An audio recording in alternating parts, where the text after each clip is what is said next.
Quando as pessoas me comparam um pouco com o Lula, eu dá vontade de me dizer, me respeite.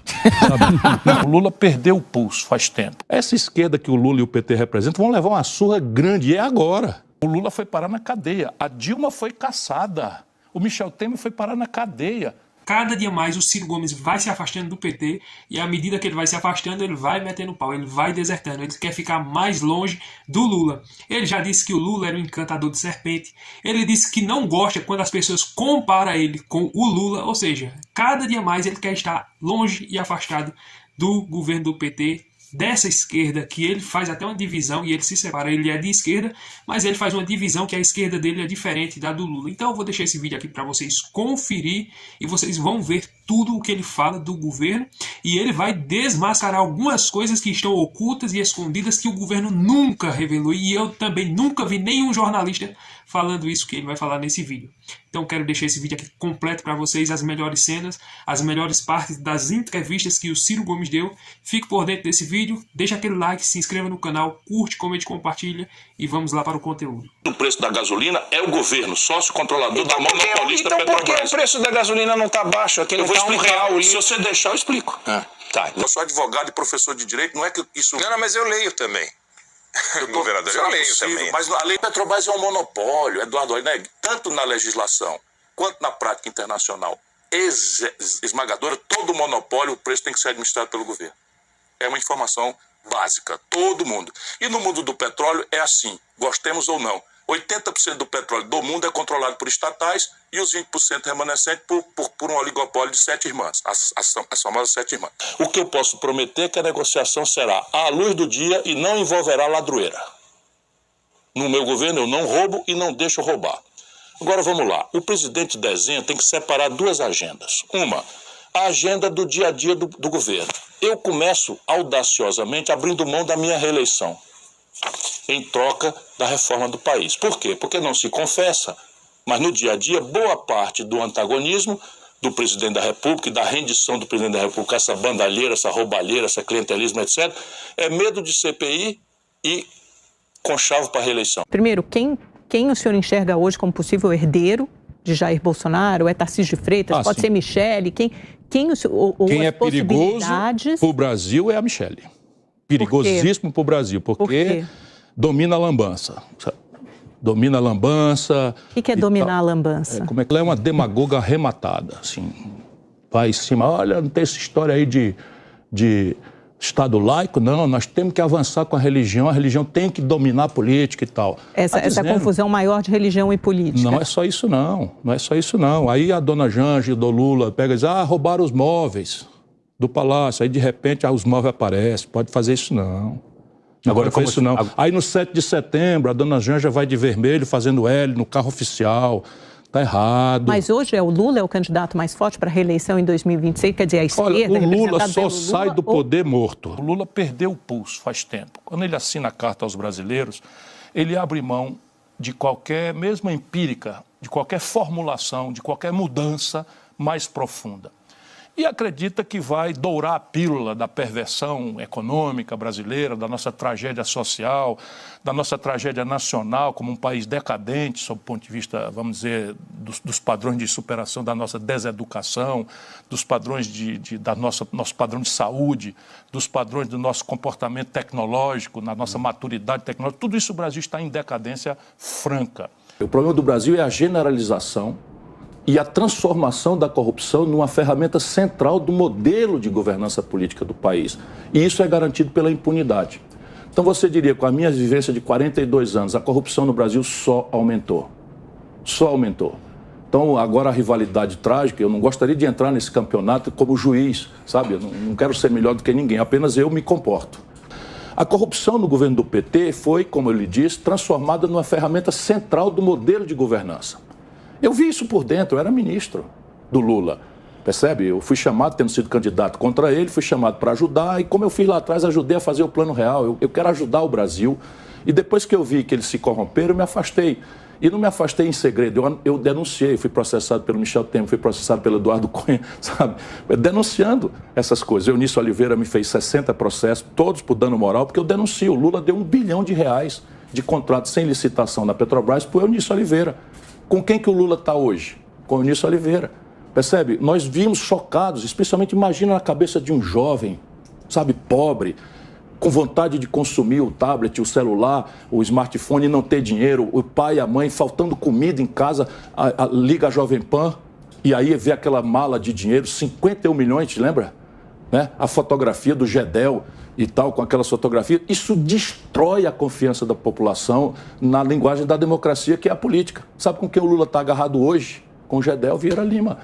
Percebe? Isso não é possível. Aí diz, não, mas o Bolsonaro... Ora, o Bolsonaro foi eleito como um protesto contra essa percepção da população brasileira correta de que a corrupção virou um elemento orgânico ao modelo de poder do PT. Então, repare, tudo bem. Evidentemente que é muito melhor você criticar um governo como o do Lula do que criticar um governo como o do Bolsonaro. Caramba, mas nós vamos ficar amarrados nessa âncora mortal?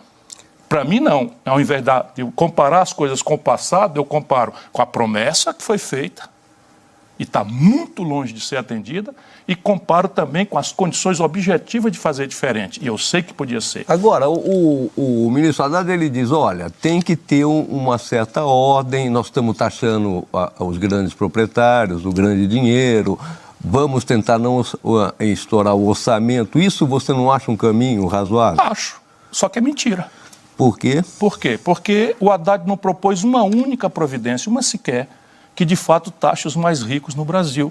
Não, é lá fora, fundo de quem tem fundo. Não, nem isso. É quem tem fundo. Mas repare, vamos lá, eu sei o que você está falando, é porque a carga de propaganda do governo é essa. Então, os fundos exclusivos sempre pagaram imposto no Brasil. Pagavam 15%. Com a Haddad, só que era uma vez por ano. Agora, com a Haddad, reduziu para 8% em 6 meses. É uma fraude. Ele reduziu os impostos sobre os fundos exclusivos. Lá fora, todo mundo está pensando pela propaganda que eles vão cobrar sobre o patrimônio estocado dos endinheirados brasileiros que botaram dinheiro lá fora. É mentira. Eles vão cobrar uma fração mínima que eu ainda quero apurar. Como é que vão fazer isso processualmente? Porque isso está hospedado em paraísos fiscais. Só sobre o rendimento. Ora, o rendimento em dólar não é como o rendimento aqui, que você paga 140% da CDI numa aplicação nesses bancos de primeira linha que tem infiltração dentro do Banco Central. Não, isso... Então, repare, sabe o que é tributar mais rico? É imposto sobre lucros e dividendos empresariais, que só o Brasil não cobre, e eu cobrei quando fui ministro da Fazenda. Sabe o que é cobrar? É fazer uma alíquota mais progressiva, diminuir a alíquota dos pobres, que a partir de 2 salários mínimos pagam 15% de imposto de renda, e aumentar dos super ricos.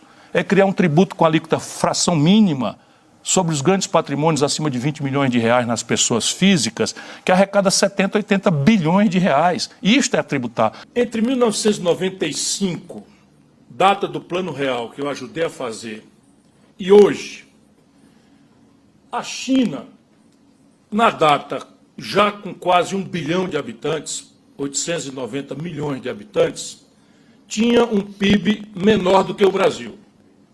Em 1995, quando nós fizemos o Plano Real, o PIB brasileiro, e nós tínhamos ali menos de 200 milhões de reais, era discretamente maior do que o PIB chinês. O que quer dizer que, dividindo por cabeça o PIB chinês menor do que o Brasil, para quase 1 bilhão de habitantes, e o PIB brasileiro maior do que o chinês, por quase 200 milhões de habitantes, bem menos de 200 milhões de habitantes, nós éramos, por cabeça, muito mais ricos do que os chineses. Hoje, a China é 14 vezes o Brasil. Assim, é um número.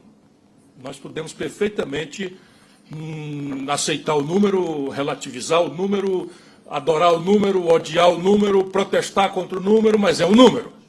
Hoje, a China, dentro do mesmo período, virou 14 Brasis, dentro do mesmo universo global de ameaças e oportunidades. Não existiu rombo fiscal. Rombo fiscal existiu no governo passado. No governo passado, houve rombo fiscal de quase 2,6%. No nosso não houve. Aliás, se não fosse o Rio Grande do Sul, nós teríamos feito superávit. Pela primeira vez em muitas décadas.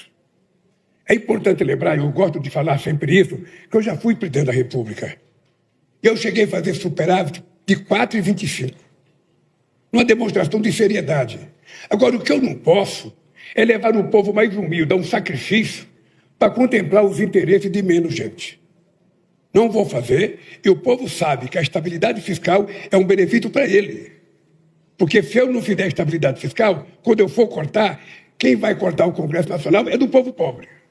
Então, para mim, sabe, nós temos agora uma meta, uma nova política tributária que vai entrar em vigor em 2027. A gente pode ter muito mais capacidade de investimento, a gente pode ter muito mais capacidade de arrecadação, e eu tenho que esperar cada período para saber como é que vai ser. A única coisa que eu quero é que as pessoas tenham certeza que neste governo não haverá irresponsabilidade fiscal. É isso. O meu histórico é a prova disso. É o meu histórico. Eu sempre falo para vocês, como é que estava a indústria automobilística quando eu voltei para a presidência da República em 2023? Eu sempre falo, que às vezes as pessoas têm memória curta. Quando eu deixei a presidência desse país, a indústria automobilística em 2010 vendia 3.800.000 carros. Quando eu voltei, 15 anos depois, estava vendendo apenas 1.600.000 carros. Agora já chegou a 2.600.000. Como as escolhas do presidente Lula agora estão gerando resultados e colocando o governo numa crise em todas as frentes ao mesmo tempo. A segunda metade do governo Lula 3 enfrenta a colheita das próprias escolhas. Quando a gente olha para a economia, um ministro que é questionado recebe fogo amigo e inimigo, como Fernando Haddad. Um ministro que não consegue concretizar as ações que conversam com o mercado, que trazem um Brasil não só mais próspero, mas principalmente com mais credibilidade em suas contas, não é um ministro fraco, é um ministro sem condições de fazer aquilo que o governo diz que tem que ser feito, que a economia prova que tem que ser feito, mas não é feito. É só lembrar de novembro, né, quando o governo fez um dos maiores erros, inclusive considerados do governo na economia, mandar um corte de gastos prevendo um outro gasto, que era a questão do imposto de renda. Então, com mensagens difíceis, com essa questão de você acordar depois de dormir muito tempo, tem esse efeito. Porque aí você acorda, você começa a agir, mas o resultado das suas ações também demora muito tempo. Haddad está no foco, mas essa reclamação no bastidor, conversando com políticos do Congresso, conversando com políticos do governo, conversando com analistas e até marqueteiros, a gente vê de forma muito clara que isso é um recado sobre a realidade. Se você quiser ganhar dinheiro aqui no YouTube apenas postando vídeo, eu vou deixar o link na descrição para você aprender a postar vídeo, assim como eu estou postando e estou ganhando também aqui na internet, apenas colocando vídeos aqui no YouTube da maneira certa. Eu vou colocar o link lá na descrição e também no primeiro comentário fixado. Vai lá, aproveita essa oportunidade para que você venha fazer uma renda extra ou talvez até viver disso aqui. Vai lá, aproveita essa oportunidade. Pois é, pessoal, parece que o Ciro Gomes de fato está com raiva, não quer mais acordo com o governo do PT, não quer fazer mais aliança com o Lula, então parece que agora é definitivo, né? Tomara que ano que vem, nas próximas eleições, ele não invente de se aliar e fazer alianças. Porque nós vemos, agora ele está criticando, metendo o pau, se afastando, dizendo que o Lula se corrompeu, como de fato se corrompeu. Mas nós vimos aí que ele não subiu no palanque para apoiar, mas mesmo assim votou do Lula, né? Tomara que ele tenha vergonha, sustente tudo o que ele está falando e prossiga com a sua forma independente. Porque independente se ele é de esquerda ou de direita, eu gosto dessa posição de criticar tanto o Bolsonaro da direita como o Lula da esquerda. Então eu gosto dessa posição. Mas eu desconfio, tomara que ele saia do armário, né? Assim eu penso. Eu desconfio que o Ciro Gomes ele tem uma veia de direita.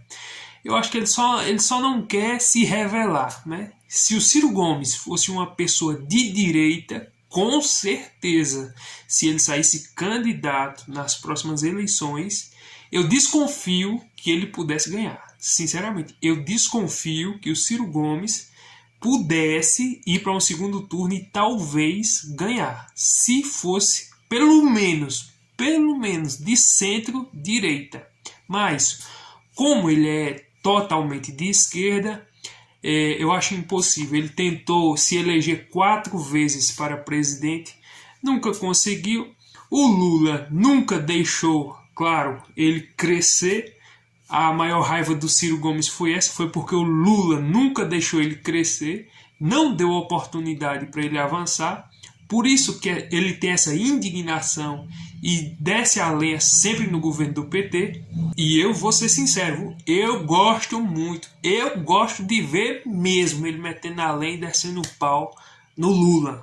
Porque Ele tem enganado muitos, infelizmente muitos ainda estão enganados por ele. Outros sabem de toda a corrupção e de tudo de errado, mas ainda continuam no mesmo barco que Lula. E muitos que estão vendo a roubalheira que está acontecendo e o desgoverno estão pulando fora.